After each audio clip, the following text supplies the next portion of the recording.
ವಯನಾಡಿನಲ್ಲಿ ಭೀಕರ ಭೂಕುಸಿತ ಸಂಭವಿಸಿದೆ. ಕಲ್ಲಾಡಿಯ ಟ್ವಿನ್ ಟನಲ್ ಯೋಜನಾ ಸ್ಥಳದಲ್ಲಿ ಈ ಘಟನೆ ನಡೆದಿದೆ. ವಯನಾಡಿನ ಭೂಕುಸಿತದ ಭೀಕರ ದೃಶ್ಯ ಸರಿಯಾಗಿದೆ. ಈ ಕುರಿತಂತೆ ಅಪ್ಡೇಟ್ ಸಿಗ್ತಾ ಇದೆ. ಸುನಾಮಿಯಂತೆ ನುಗ್ಗಿ ಬಂದಿದೆ ಮಣ್ಣು ಮಿಶ್ರಿತ ಕೆಸರು.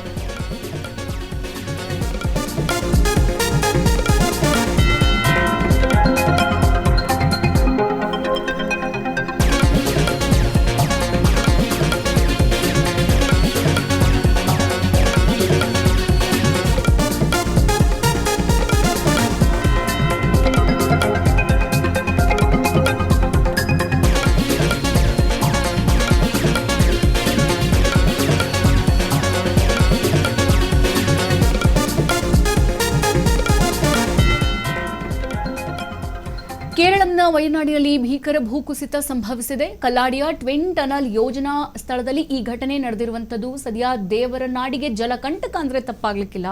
ವರ್ಣಾರ್ಭಟ ಆಯ್ತು ಅಂತ ಅಂದ್ರೆ ದೇವರ ನಾಡು ಹಿಡಿ ಶಾಪಕ್ಕೆ ಒಳಗಾಗುತ್ತೆ. ಸದ್ಯ ವಯನಾಡಿನ ಭೂಕುಸಿತದ ಭೀಕರ ದೃಶ್ಯಗಳು ಸಿಸಿ ಕ್ಯಾಮೆರಾದಲ್ಲಿ ಸರಿಯಾಗಿದೆ. ಸುನಾಮಿಯಂತೆ ಮಣ್ಣು ಮಿಶ್ರಿತ ಕೆಸರು ನುಗ್ಗಿ ಬಂದಿದೆ.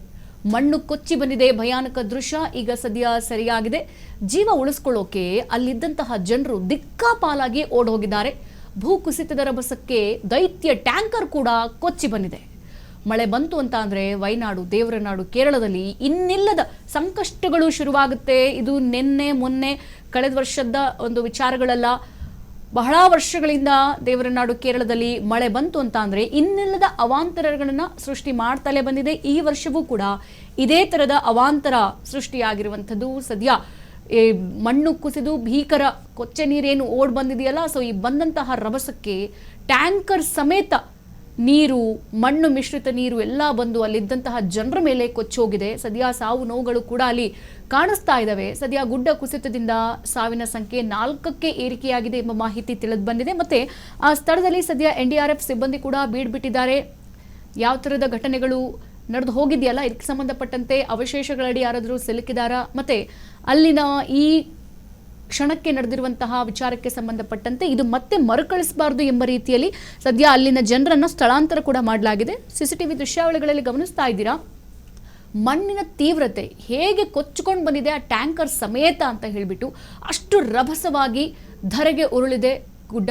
ಸೊ ಈ ಪರಿಣಾಮವಾಗಿ ಅಲ್ಲಿದ್ದಂತಹ ಒಂದಷ್ಟು ಜನರು ಸದ್ಯ ಅವಶೇಷಗಳಡಿ ಸಿಲುಕಿದ್ದಾರೆ. ಮತ್ತೆ ಒಂದಷ್ಟು ಜನರಿಗೆ ಸದ್ಯ ಸಣ್ಣ ಪುಟ್ಟ ಗಾಯಗಳು ಕೂಡ ಆಗಿದೆ. ಸೊ ಇದು ಭಗವಂತನ ಇಚ್ಛೆ. ಈ ಥರದ ಒಂದು ಮಳೆಯನ್ನ ಕೂಡ ಅಲ್ಲಿ ಹರಿಸಬೇಕು ಅಂತ ಹೇಳಿ ಸರಾಗವಾಗಿ ವರ್ಷಗಳಿಂದಲೇ ಗಮನಿಸ್ತಾ ಇದ್ದೀವಿ. ಕೇರಳದಲ್ಲಿ ಭೀಕರ ಮಳೆ ಶುರುವಾಗ್ತಾ ಇದೆ. ಈ ಕುರಿತಂತೆ ಇನ್ನಷ್ಟು ಅಪ್ಡೇಟ್ಸ್ ನಮಗೆ ಸಿಗ್ತಾ ಇದೆ. ಕೇರಳಂನ ವಯನಾಡಿನಲ್ಲಿ ಸದ್ಯ ಭೀಕರ ಭೂಕುಸಿತ ಆಗಿದೆ. ಈ ಗುಡ್ಡ ಕುಸಿತದಿಂದ ಸಾವಿನ ಸಂಖ್ಯೆ 4ಕ್ಕೆ ಏರಿಕೆಯಾಗಿದೆಯಂತೆ. ಗುಡ್ಡ ಕುಸಿತ ಮಣ್ಣಿನಡಿ ಸದ್ಯ 7 ಮಂದಿ ಸಿಲುಕಿರುವಂತಹ ಶಂಕೆ ಕೂಡ ವ್ಯಕ್ತವಾಗಿದೆ. ಮತ್ತೆ ಸ್ಥಳದಲ್ಲಿ ಈಗ NDRF ತಂಡದಿಂದ ಶೋಧ ಕಾರ್ಯಾಚರಣೆ ಕೂಡ ಮುಂದುವರೆದಿದೆ. 7 ಜನ ಸಿಕ್ಕಾಕೊಂಡಿದ್ದಾರೆ ಅಂತ ಹೇಳಲಾಗ್ತಿದೆ.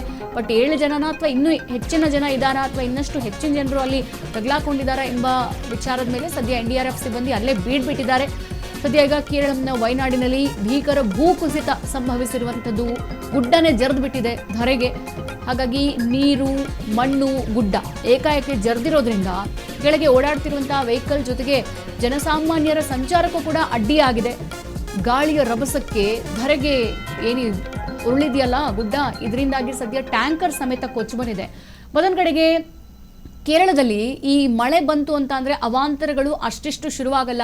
ಇವತ್ತಿದ್ದ ಮನೆ ನಾಳೆ ಇರೋದಿಲ್ಲ, ಇವತ್ತಿದ್ದಂತಹ ನದಿ ನಾಳೆ ಇರೋದಿಲ್ಲ, ಜೊತೆಗೆ ಇಡೀ ಊರೇ ಅಲ್ಲಿ ನದಿಯಾಗಿ ಮಾರ್ಪಾಡ್ಪಡುತ್ತೆ. ಆ ನಿಟ್ಟಿನಲ್ಲಿ ಮಳೆ ಸುರಿಯುತ್ತೆ. ಸದ್ಯ ಸುನಾಮಿಯಂತೆ ಅಲ್ಲಿನ ಮಣ್ಣು ನೀರು ಮಿಶ್ರಿತ ಎದ್ದು ಬಂದಿರುವಂಥದ್ದು. ಸದ್ಯ ಈಗ ಮಣ್ಣು ಕೊಚ್ಚಿ ಅಲ್ಲಿದ್ದಂತಹ ಟ್ಯಾಂಕರ್ ಸಮೇತ ಬಂದಿದೆ. 7 ಜನ ಸದ್ಯ ಅದರಲ್ಲಿ ಸಿಕ್ಕಾಕೊಂಡಿದ್ದಾರೆ ಅನ್ನುವಂತಹ ಮಾಹಿತಿ ಗೊತ್ತಾಗ್ತಾ ಇದೆ. ಮತ್ತೆ 4 ಜನ ಸಾವನ್ನಪ್ಪಿದ್ದಾರೆ ಎಂಬ ಮಾಹಿತಿ ಕೂಡ ಗೊತ್ತಾಗ್ತಾ ಇದೆ. ಸದ್ಯ ದೇವರ ನಾಡು ಅಕ್ಷರಶಃ ಮಳೆಗೆ ನಲುಗಿ ಹೋಗಿದೆ ಅಂದ್ರೆ ತಪ್ಪಾಗ್ಲಿಕ್ಕಿಲ್ಲ.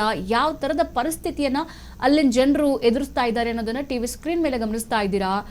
ಬೆಟ್ಟ ಜೊತೆಗೆ ಅಲ್ಲಿ ಮಣ್ಣು ಜರುಗ್ತು ಅಂತ ಅಂದ್ರೆ ಮನೆಗಳ ಮೇಲೆ ಮಣ್ಣು ಬಿದ್ದುಬಿಡುತ್ತೆ. ಜೊತೆಗೆ ಜನಸಾಮಾನ್ಯರು ಕೂಡ ಮಣ್ಣಿನ ಅಡಿ ಕೂಡ ಸಿಲುಕಿಕೊಳ್ಳುವಂತಹ ವಿಚಾರಗಳನ್ನು ಕೂಡ ನಾವು ಕಳೆದ ವರ್ಷಗಳಿಂದಲೂ ಕೂಡ ಗಮನಿಸ್ಕೊಂಡು ಬಂದಿದ್ದೀವಿ.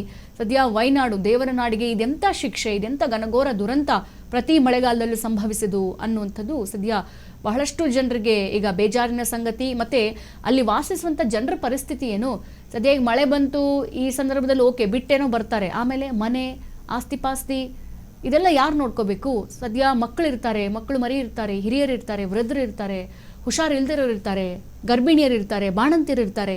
ಏನು ಮಾಡೋದು ಈ ಥರದ ಸಂದರ್ಭದಲ್ಲಿ ಈ ಪರಿಸ್ಥಿತಿ ಬಂದರೆ?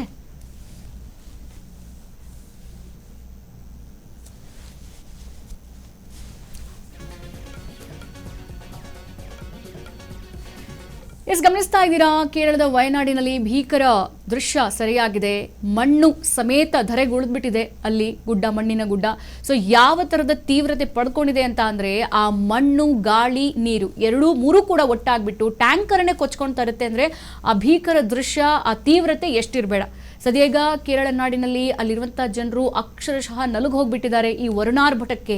ಒಂಥರ ಶಾಪ ಇದು ಕೇರಳಕ್ಕೆ. ಮಳೆ ಬಂತು, ಮಳೆಗಾಲದಲ್ಲಿ ಅಲ್ಲಿರೋ ಜನರು ಯಾಕಪ್ಪ ಮಳೆಗಾಲ ಬರುತ್ತೆ, ಯಾಕೆ ಮಳೆ ಬರುತ್ತೆ ಅನ್ನುವಂತಹ ಪರಿಸ್ಥಿತಿಗೆ ಒಳಗಾಗುವಂತಹ ಸನ್ನಿವೇಶ. ಸದ್ಯ ಅಲ್ಲಿರುವಂತಹ ಜನರು ಈಗ ಪರದಾಡ್ತಿದ್ದಾರೆ. ಒಂದ್ ಕಡೆಗೆ ಅಲ್ಲಿ ನೀರು ನುಗ್ತು ಅಂತ ಅಂದ್ರೆ ಅಲ್ಲಿ ನದಿಯಂತೆ ನುಗ್ಗಿಬಿಡುತ್ತೆ, ಮನೆಗಳಿಗೂ ನುಗ್ಗಿಬಿಡುತ್ತೆ, ಜೊತೆಗೆ ಮಣ್ಣು ಎಲ್ಲ ಗುಡ್ಡ ಕುಸಿತದಿಂದ ಮನೆ ಮೇಲೆ ಬಿದ್ದ್ಬಿಡುತ್ತೆ. ಹೀಗಾಗಿ ಅಲ್ಲಿರುವಂಥ ಜನರ ಪರಿಸ್ಥಿತಿ ಸದ್ಯ ಚಿಂತಾಜನಕ ಆಗಿದೆ. NDRF ತಂಡ ಅಲ್ಲೇ ಬೀಡ್ಬಿಟ್ಟಿದೆ. ಈಗ ಈ ವಯನಾಡಿನಲ್ಲಿ ಎಲ್ಲೆಲ್ಲ ಭೂಕುಸಿತ ಸಂಭವಿಸಿದಲ್ಲ, ಮತ್ತೆ ಎಲ್ಲೆಲ್ಲ ನೆರೆ ಬಂದಿದೆ, ಅಂದ್ರೆ ನೀರು ಹೆಂಗ್ ನುಗ್ಗಿದೆ ವರ್ಣನ ರಭಸಕ್ಕೆ, ಎಲ್ಲಾ ದೃಶ್ಯಗಳು ಕೂಡ ಸರಿಯಾಗಿದೆ. ಸದ್ಯ ಅಲ್ಲಿನ ಜನರಿಗಾಗಿ ಎಲ್ಲರೂ ಕೂಡ ಪರಿತಪಿಸುವಂತ ಪರಿಸ್ಥಿತಿ, ಎಲ್ಲರೂ ಕೂಡ ಪ್ರಾರ್ಥನೆ ಮಾಡುವಂತ ಪರಿಸ್ಥಿತಿ ನಿರ್ಮಾಣ ಆಗಿರೋದು. ಮಣ್ಣು ಕೊಚ್ಚಿ ಬಂದಿರುವಂತಹ ಭಯಾನಕ ದೃಶ್ಯ ಸರಿಯಾಗಿರುವಂಥದ್ದು. ಜೀವ ಉಳಿಸ್ಕೊಳ್ಳೋಕೆ ಅಲ್ಲಿದ್ದಂಥ ಜನರು ದಿಕ್ಕಾಪಾಲಾಗಿ ಓಡ್ತಾ ಇದ್ದಾರೆ. ಸರಿ, ರೋಡಲ್ಲಿರೋರೇನೋ ಓಡ್ತಾರೆ, ಮನೆ ಒಳಗಿರೋರು ಏನು ಮಾಡಬೇಕು? ಯಾವ ಸಂದರ್ಭದಲ್ಲಿ ಮಣ್ಣು ಬೀಳುತ್ತೆ, ಯಾವ ಸಂದರ್ಭದಲ್ಲಿ ನೀರು ನುಗ್ಗುತ್ತೆ ಅವ್ರಿಗೆ ಗೊತ್ತಿರುತ್ತಾ? ಸೊ ಈ ಆಯಾಮದಲ್ಲಿ ಸದ್ಯ ಕೇರಳಕ್ಕೆ ಹಿಡಿ ಶಾಪ ಅಂದರೆ ತಪ್ಪಾಗ್ಲಿಕ್ಕಿಲ್ಲ.